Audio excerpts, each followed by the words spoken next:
He aquí que mi siervo será prosperado, será engrandecido y exaltado, y será puesto muy en alto. Como se asombraron de ti muchos, de tal manera fue desfigurado de los hombres su parecer, y su hermosura más que los hijos de los hombres. Así asombrará en muchas naciones, los reyes cerrarán de la boca, porque verán lo que nunca les fue contado, y entenderán lo que jamás habían oído. Amén. ¿Pueden sentarse? Ahora le damos el espacio al interludio a cargo de Pablo. Estos domingos, en base al capítulo 53 de Isaías, a manera, decíamos, de preparación para la celebración más importante del año que tenemos como cristianos, que es la Semana Santa.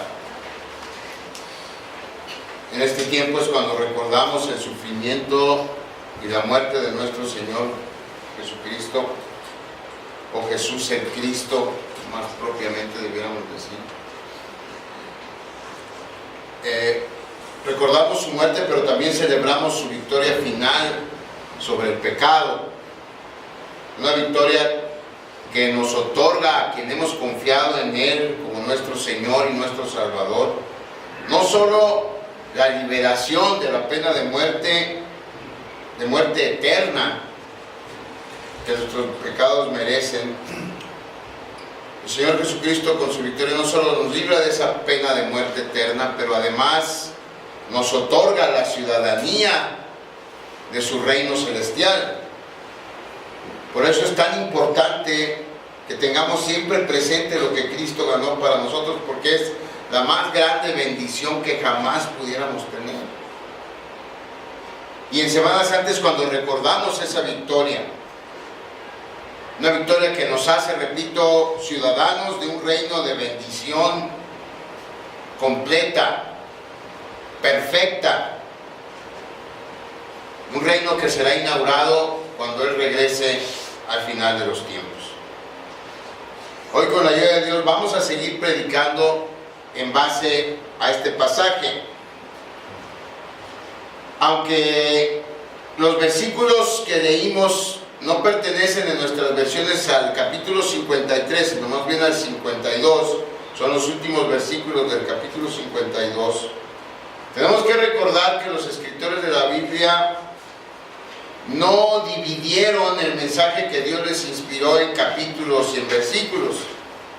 Originalmente los libros de la Biblia se escribieron de corrido. Los escritores entregaban los escritos sin ninguna división, de tal manera que el pueblo que los recibía no tuvieran fragmentos sueltos de este mensaje, sino que lo tuvieran completos. La división en capítulos y en versículos tuvo un fin práctico, pero ocurrió muchos siglos después de que los libros de la Biblia fueran escritos y conjuntados. De hecho, fue hasta el siglo XIII de nuestra era, ya por el 1220, cuando un clérigo inglés de apellido Langton, que después fue el arzobispo de Canterbury, pero cuando hizo esta división todavía no era arzobispo, pero él pensó en estas divisiones como una ayuda para facilitar el encontrar pasajes. Imagínense si ahorita no tuviéramos los versículos y los capítulos, y yo les dijera, busquen en Isaías este pasaje, lo que nos tardaríamos en hallar el pasaje específico. Entonces, la división en capítulos y en versículos tuvo este fin práctico de facilitar al lector el encontrar pasajes en la Biblia. Bueno, esta es solo una nota cultural al margen del mensaje de hoy, ¿no? Porque lo importante es que hoy veremos, en base a Isaías 52, del 13 al 15, que forma parte, o que formaría parte, o que tendría que formar parte del capítulo 53, lo extraordinario. Vamos a ver lo extraordinario, lo asombroso que es nuestro Señor Jesús en su función como el siervo de Dios que vino a sufrir, a deber a sufrir, para que ustedes y yo alcanzásemos la felicidad eterna. Eso vamos a ver a continuación, pero primero vamos a orar para ponernos. Para empezar, debemos decir que estos versículos hablan de la exaltación de Cristo. Una exaltación que se da a pesar de la espantosa muerte de cruz a la que se refiere el pasaje. Es decir, el pasaje se refiere a la muerte de Cristo, que sería el punto más bajo de la humillación suya. Pero es un pasaje que habla de la exaltación de Cristo a pesar de esa humillación. Y eso nos enseña que las formas de Dios no son las mismas formas nuestras. Lo que para cualquiera de nosotros sería una enorme tragedia, para Dios fue la manera de entregarnos nuestra mayor bendición. Dicho esto, vamos a ver en primer lugar que Jesús, el título del sermón es El siervo extraordinario de Dios. ¿Por qué decimos que Jesús es un siervo extraordinario? Extraordinario es lo que se sale de lo común, lo que nos asombra, lo que está totalmente fuera de lo que sería normal. A eso nos referimos cuando decimos que el Señor Jesús es un siervo extraordinario. Y vamos a ver por qué este pasaje nos señala a ese extraordinario siervo de Dios. Primero, Jesús es extraordinario por su éxito que no tuvo igual. Miren cómo dice el versículo 13. He aquí que mi siervo será prosperado, será engrandecido y exaltado, y será puesto muy en alto. El texto habla del Mesías, ya lo dijimos, y sabemos que el Mesías es Jesús, de tal manera que todo lo que proféticamente Isaías habla aquí se refiere al Señor Jesús. Eso lo debemos tener claro.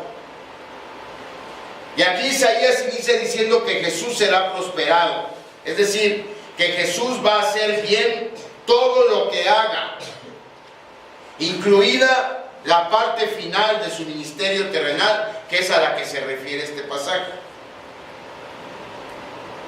Y entonces uno puede preguntarse, ¿cómo es que se puede llamar prosperidad a lo que sucedió ese viernes en la tarde a las afueras de Jerusalén? ¿Qué es a lo que se refiere este pasaje? Eso solo lo podemos entender sabiendo que es la sabiduría de Dios lo que está detrás de todo lo que sucedió en la vida del Señor Jesús, incluyendo ese día. Lo que sucedió en la vida de Jesús no fue obra de la casualidad,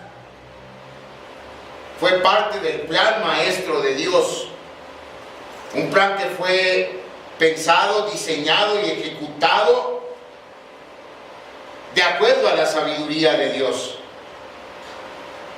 Fíjense cómo Pablo explica esta situación en 1 Corintios 2, 7 y 8. Pablo dice, cuando le está explicando a los corintios de qué se trata su mensaje: mas hablamos, dice Pablo, sabiduría de Dios en misterio, la sabiduría oculta, la cual Dios predestinó antes de los siglos para nuestra gloria, la que ninguno de los príncipes de este siglo conoció, porque si la hubieran conocido, nunca habrían crucificado al Señor de la gloria. Pensemos en esta última parte. Si la hubieran conocido, la sabiduría de Dios, dice Pablo, nunca habrían crucificado al Señor de la gloria. Es decir, si las gentes en ese tiempo hubieran comprendido a Jesús y al mensaje de Jesús, no lo habrían crucificado. Si hubieran comprendido que el objetivo, uno de los objetivos de que el Señor Jesús viniera a este mundo, fue mostrar la realidad y la gloria y el poder de Dios. Si ellos hubieran comprendido eso, entonces no lo habrían crucificado. Pero no lo comprendieron y entonces lo crucificaron. El mundo de entonces no comprendió a Jesús, igual que no lo comprende hoy. Y ese hecho debe darnos paciencia a ustedes y a mí cuando hablamos de Él a alguien que no es creyente. A veces cuando la respuesta de ellos al hablarles de Jesús es burlona o incluso grosera, pudiéramos sentir ganas de responderles de la misma manera. Pero esa no es una buena idea, porque es como enojarnos con un ciego, porque un ciego no puede ver lo bello que es el color verde. ¿Cómo nos vamos a enojar? Porque un ciego no aprecia el color verde, él no lo puede ver. Es lo mismo cuando nosotros le hablamos a alguien no creyente que no ha sido regenerado todavía por el Espíritu Santo, el hecho de que él nos responda de una manera burlona.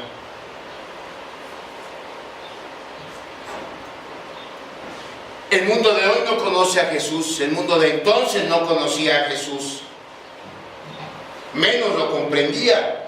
Sin embargo, es una realidad que la sabiduría de Dios prosperó a Jesús, como dice Isaías. ¿Cómo es que lo prosperó? Ahí lo dice en la parte siguiente del versículo 13. Porque después de su muerte fue engrandecido. ¿Cuándo fue engrandecido? El día de su resurrección. Y fue exaltado. ¿Cuándo fue exaltado? Cuando ascendió a los cielos. Y fue puesto muy en alto, dice Isaías. ¿Cuándo sucedió eso? A partir de que Él llegó a los cielos y desde ese momento está sentado a la diestra de Dios en el máximo lugar de autoridad en el universo. Eso es lo que creemos los cristianos, pero no podemos jactarnos de ello, porque no es nuestra sabiduría la que nos hizo que entendiéramos eso. Fue la sabiduría de Dios que abrió nuestros ojos, que abrió nuestros oídos, que abrió nuestra mente, gracias, y sobre todo que abrió nuestro corazón para entender esta verdad. Y el entender esta verdad nos sacó del pozo de la desesperación y transformó nuestras vidas con su amor incomparable. ¿Ven por qué decimos que en base al 13 de Isaías 52, nuestro Salvador es un siervo extraordinario de Dios? Porque siendo nosotros, cada uno de nosotros del montón, sin ninguna cualidad que nos hiciera sobresalir, el Señor nos amó y nos hizo comprender la bendición y la luz detrás del día más oscuro en la historia de la humanidad. El Señor Jesús es un siervo extraordinario, porque el éxito suyo es el éxito nuestro, porque la sabiduría de Dios que llevó a la cruz del Calvario al Señor Jesucristo es la misma sabiduría que nos ha permitido a ustedes y a mí comprender ese sacrificio, confiar ese sacrificio y apostar nuestra eternidad a la verdad de ese sacrificio. Y eso solamente porque Dios quiso que lo comprendiéramos. Es decir, piensen, seguramente todos tenemos amigos que son más inteligentes que nosotros, que son más ingeniosos que nosotros, que tienen un coeficiente intelectual mucho más superior a nosotros, y sin embargo ellos no han entendido esta verdad, y nosotros sí. ¿Cuál es la diferencia?